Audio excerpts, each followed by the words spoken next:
How to put YouTube Shorts as WhatsApp status.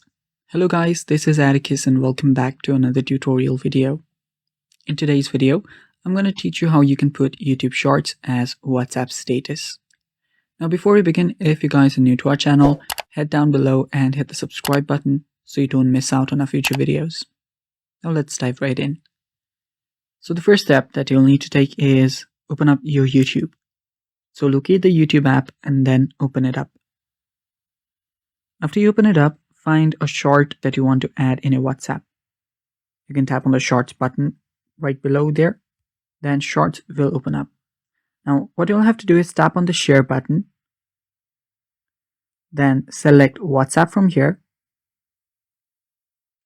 After you've done that, you can tap on My Status.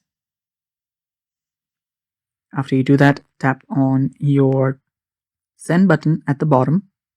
And there you'll find the short. Now the link is permanent. You cannot remove the link from here. And after you do that, you can tap on this Send button at the bottom right again. And then it will start adding it to your status. And that is it for today's video. Thanks for watching. Stay tuned for more and bye-bye.